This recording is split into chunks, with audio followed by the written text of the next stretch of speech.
สวัสดีครับจิ๋วกับโจวันนี้เราอยากจะไปไหนวันนี้หนูอยากไปทะเลออกไปเที่ยวทะเลเหรอน้องจะ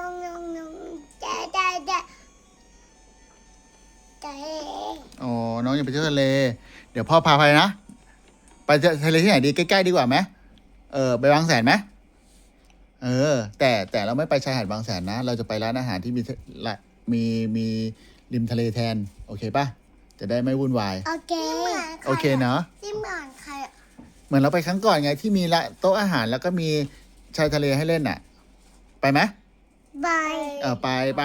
ไปยิ้มหน่อยยกมือยิ้มยกมือไปคนไปยกมือขึ้นโอเคเดี๋ยวเราไปกัน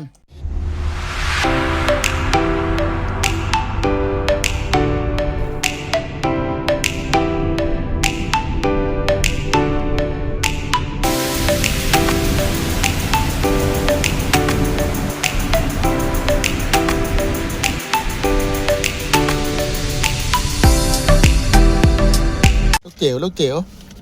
จ๋วเราไปดูลิงเขาสามมุกกันก่อนไหมไปปะโอ้ไม่รู้ลูกจิ๋วจะไปไหมเนี่ยเดี๋ยวเราไปแวะเขาสามมุกกันก่อนลิงเห็นไหมถึงเขาสามมุกแล้วมีลิงเดี๋ยวเราจะขับขึ้นไปบนเขากันจะเป็นมันเก่ากันใช่ดูว่าไงกูตรงนี้มีจุดชมวิวเขาสามมุกนะครับเนี่ยมีจุดชมวิวที่ขายอาหารให้ลิงกินด้วยมีไข่นกถั่วลิสงมะเขือเทศข้าวโพดแตงกวากล้วยไข่ผลไม้ตรงนี้ลิงกินได้อิ่มเลยเราไปดูกัน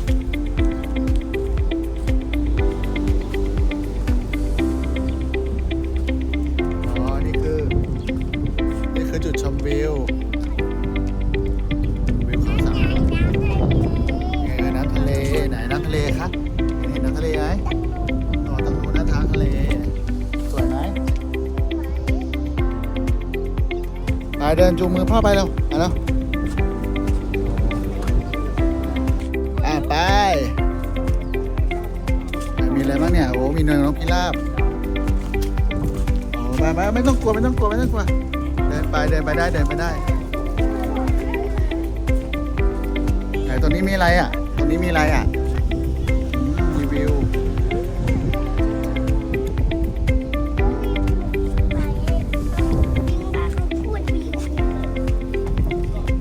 ไปต่อ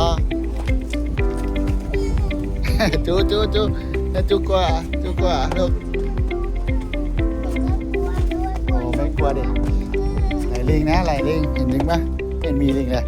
มีแต่หมาโอ้มีตัวหนึ่งไปดูลิงไม่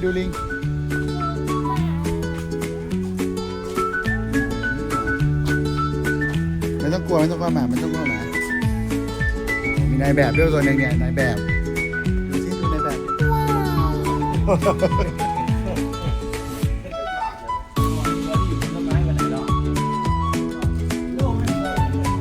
Hello my friend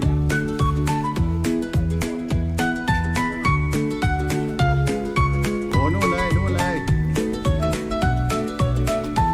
แล้วนายแบบเราว่าไงนายแบบยิ้มดินายแบบยิ้มโอ้มีนายแบบด้วยเดี๋ยววิวเขาสามมุกมีนายแบบหนึ่งตัวสุดหล่อเลยเนี้ย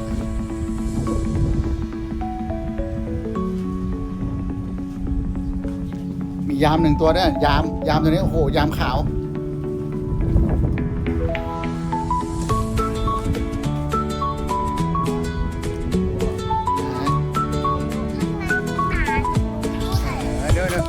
มาดูเห็นลิงด้วย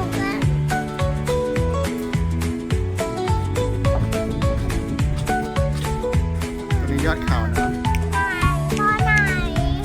นู่นไหนนะเห็นไกลๆนั่นปะเป็นไงบ้างลูกเห็นลิงตัวจริงเห็นนะไหนไปดูไหนแบบลิงปะไปดูด้วย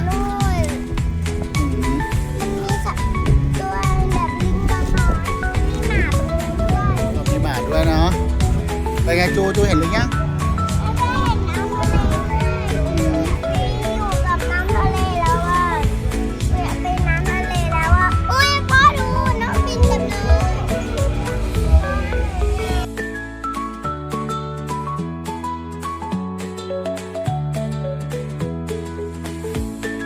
เราไปเล่นน้ำทะเลกัน โก้โก้ ไหนเย่แล้วคนอยากไปเล่นน้ำทะเลไหนดูนะดิ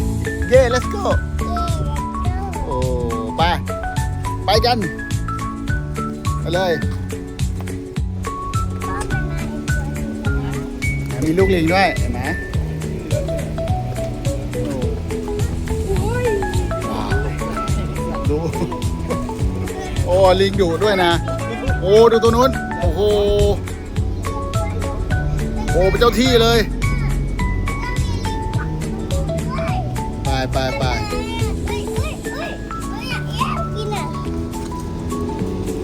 ไปขึ้นรถไปเล่นน้ำทะเลดีกว่าฮัลโหลนี่ไงอันนี้หาดบางแสนเห็นไหมหาดบางแสนหนูเห็นไหมหันไปข้างหลังนะหาดบางแสนเห็นไหมสวยไหมอ๋อเห็นคนเยอะแยะเลยแล้วก็มีอาหารให้ขายให้กินด้วย ไอติมไหมล่ะ มีสิลองหาดูต้องลองหาดูนะ หนูขอซื้อไอติมก่อนว่าหนูหิวไอติมแล้วอ่ะถ้าหนูหน้าเมื่อหนูถึงไม่หิวหนูก็เล่นน้ำทะเลได้ ไปเดินไปเลย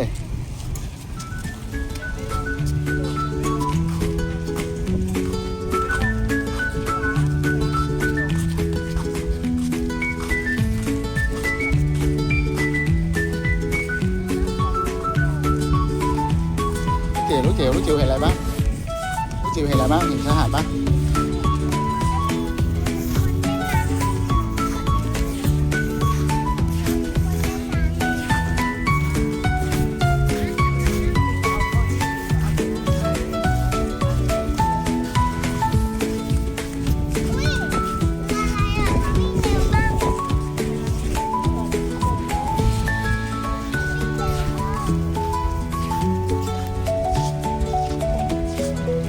เยอะเลยวันนี้วันเสาร์ตรงนี้เป็นคนไม่แออัดตรงหัวมุมไม่แออัดเนาะเดี๋ยวเดินลงไปดูชายหาดไหมไป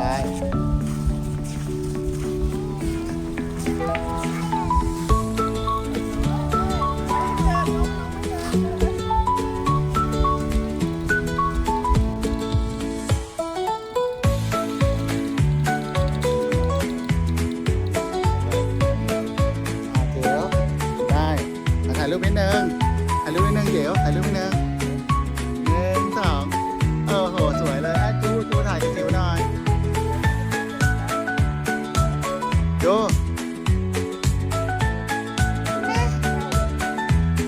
เป็นไงเนี่ยทะเลมาลองลงไปเลยไปดูไปลองลงไปดูเอง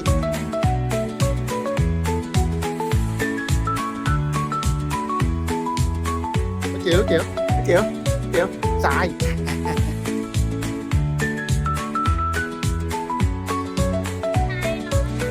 ทรายร้อนเนาะ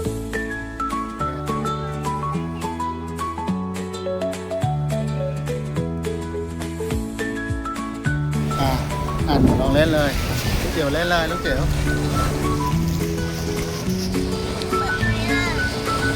เปิดไว้แล้วก็ถอดรองเท้าได้เดินเหยียบได้เอารองเท้าเดี๋ยวรองเท้าปลิวไปนะรองเท้ามาฝากไว้พ่อรองเท้ามาฝากไว้พ่อวางเลย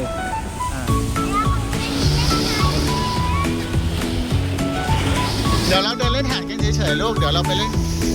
นทรายกันที่ร้านอาหาร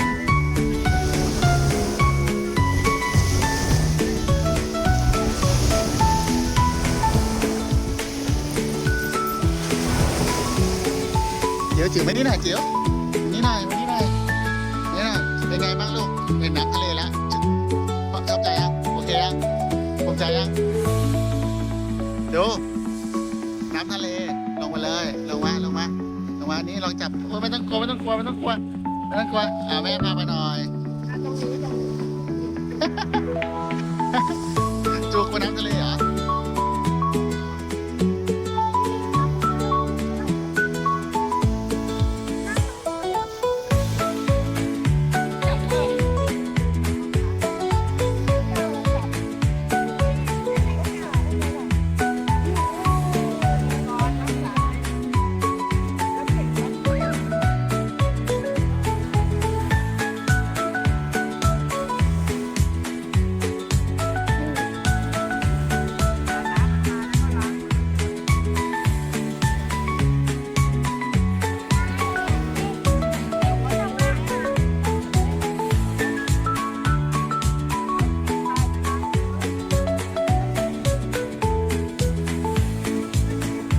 อาเจ๋ว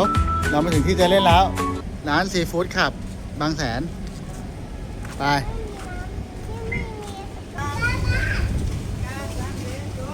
มีห้องน้ำร้านอาหารร่มรื่นครับร่มรื่น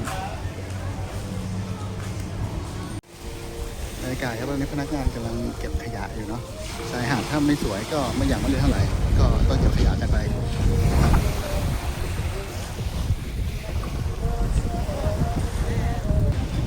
ไอ้เจ๋วพี่กำลังเก็บขยะอยู่ได้เล่นน้ำแล้วหาดสวยๆจะได้เล่นน้ำแล้วเมื่อกี้เราไปหาดดำปื้ดมา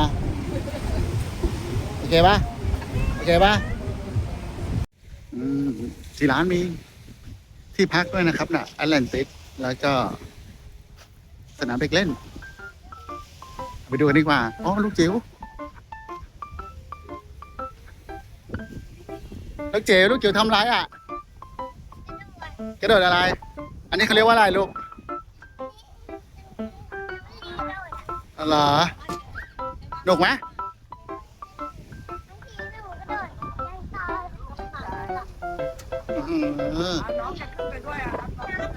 น้องขึ้นมาเลยน้องขึ้นมาเลย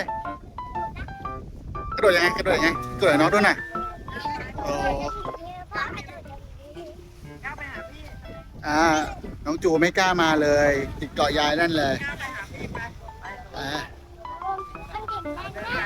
โอ้ยกระโดดสูงขนาดไหนกระโดดสูงขนาดไหน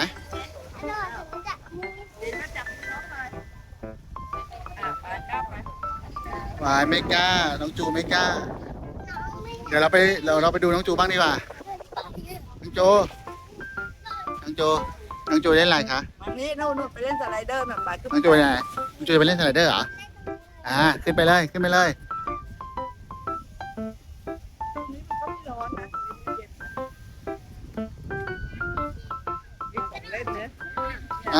น้องจูจะเล่นช้างไม่เป็นไร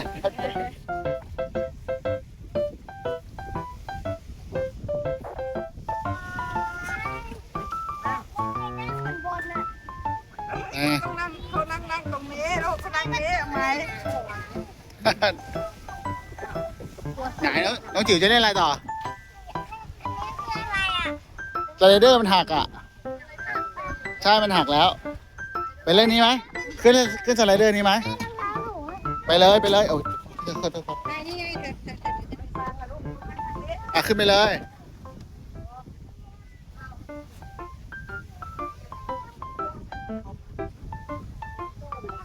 ตัวนี้เป็นบันไดไหนหมุนบนยังไงมันแบบนี้ฟิวไม่เห็นสไลเดอร์เลยไม่เห็นลื่นเลยไปไหน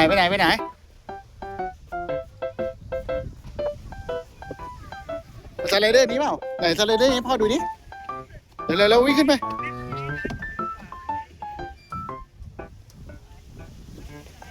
ไหนสไลเดอร์เลยว้าวเล่นเลยค่ะเล่นเลยเดี๋ยวรอให้เพื่อนลงมาก่อนค่ะต่อแถวนะ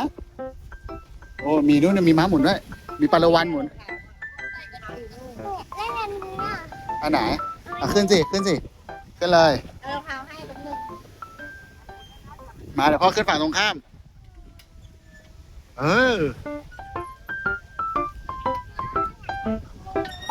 โอ้อยากเล่นเต็มไปหมดเลยลงไป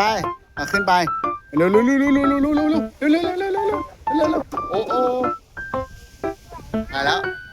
ต่อไปนี้จะเป็นคุณจิ๋วกระโดดไหนโชว์ท่าหน่อยโอ้โหสุดยอดเลยตุ้มสนุกไหม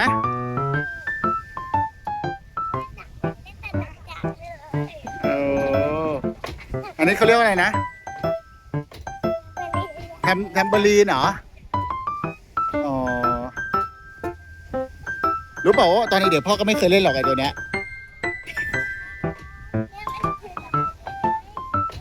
ไป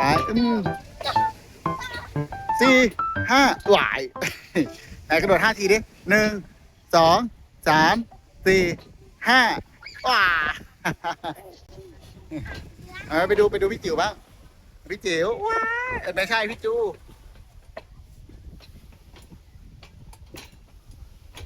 วัดมันไม่แน่นขั้นนี้มันไม่แน่นลูกเป็นไงยิ้มหน่อยดิคนสวยยิ้มหน่อยนะ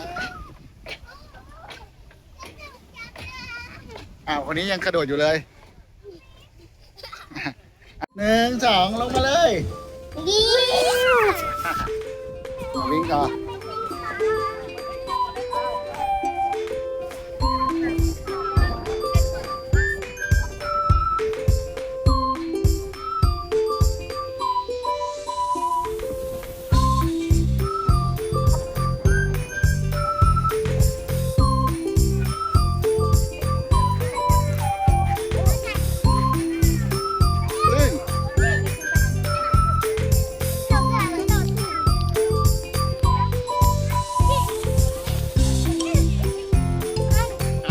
เราไปเล่นชิงช้ากับน้องบ้างไหมลงมาเล่นชิงช้ากับน้องหน่อยยายมาก่อนชิงช้าให้น้องอยู่เป็นไงน้องจูอยากได้หนึ่งไหมหนึ่งเลยยิ้มเลย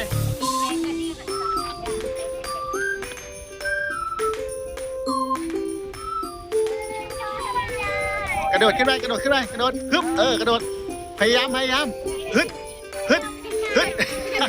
เอาไปฮึด1 2ฮึดขึ้นได้ไหมไม่ได้เดี๋ยวพ่อช่วยขึ้นฮึดจับไว้ดีๆจับไว้ฮึด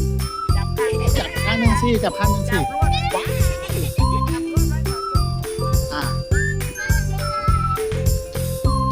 ทำไม่ได้เอายายช่วยไป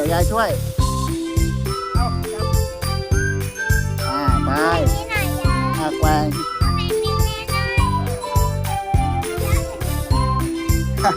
ยายรับบทสองทางเลยครับเนี่ยตอนนี้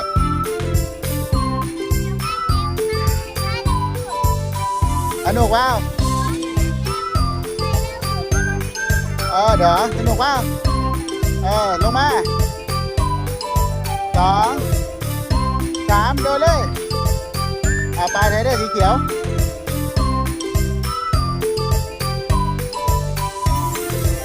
ไทเดอร์สีเขียวมาเลยอันนี้ใครเอ่ยแนะนำตัวหน่อยดิพี่จิ๋วทำอะไรสไลเดอร์มาเลยเฟี้ยวอุ้ยน้องจูมั้งคนนี้ใครน้องจูเหรอน้องจูเลยมาสไลเดอร์มาเลยสไลเดอร์มาเลย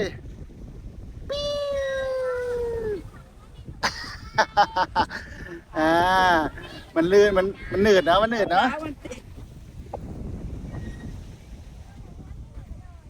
ไปจูเดี๋ยวเดี๋ยวเราเล่นชายหาดกันแล้วโบกมือไปไว้ก่อนเดี๋ยวไปเจอกันที่ชายหาดไปได้เวลากินข้าวอันนี้อะไรเอ่ยหมึกกระตอยต้มมะนาวปลากระพงทอดพริกเกลือไข่ปลาหมึกทอดหอยเชลล์ผัดชาอะไรวะข้าวผัดปูเด็กกำลังจะกินข้าวอยู่หนูกินข้าวไหมไม่กินแล้วจะโตได้ไงกินก่อนแล้วกินไงเดี๋ยวเรากินเสร็จแล้วไปเล่นชายหาดใช่ไหมเล่นน้ำเสร็จแล้วก็เล่นสนามเด็กเล่นใช่ไหมใช่งั้นกินข้าวก่อนเนาะโอเคตามก่อนโ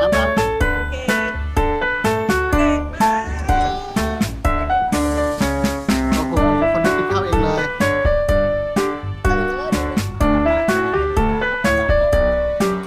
ส่วนพ่อก็ไปเรียนโรงเรียนครับเด็กๆทำอะไรกันอยู่คะเล่นทรายเหรอหอยอยู่ในน้ำด้วย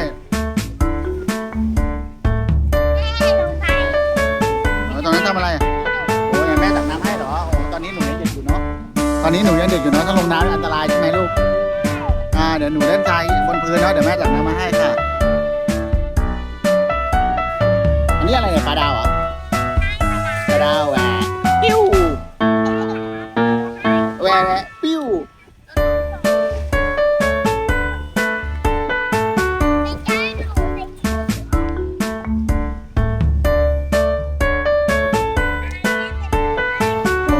ส่น้ำมาลูกเอาบอลด้วยเอาบอลตักทรายเอาบอลให้แม่ลูกจิ๋วทำอะไรอ่ะเควสนั่นคืออะไรอ่ะตักทรายให้เต็มถ้วยเหรอโอ้ปลาดาวว่ายน้ำด้วยเนี่ยปลาดาวว่ายน้ำโอ้นี่ปลาอะไรว่ายน้ำอีกมีหอยอ๋อมีเต่าว่ายน้ำเต่าว่ายในน้ำด้วยอันนี้อะไรอ่ะปลาหมึกสีชมพูโอ้ยไหนปลาหมึกร้องไง แล้วอะไรร้องแบะ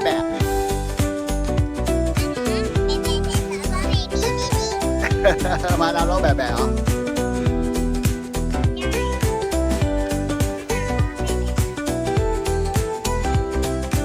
โอเค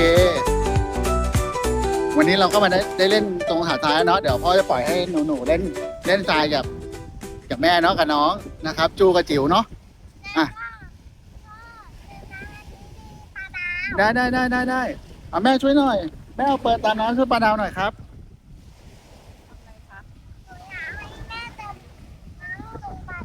อ้าวงั้นเดี๋ยวพ่อปล่อยให้หนูสองคนเล่นทรายกับน้ำตรงนี้นะบ๊ายบายก่อนบ๊ายบายนี้บ๊ายบายบ๊ายบายทุกคนบอกบ๊ายบายทุกคนเดี๋ยวเราเจอกันใหม่ปล่อยให้เด็กๆเล่นทรายกันไปก่อนบนทะเล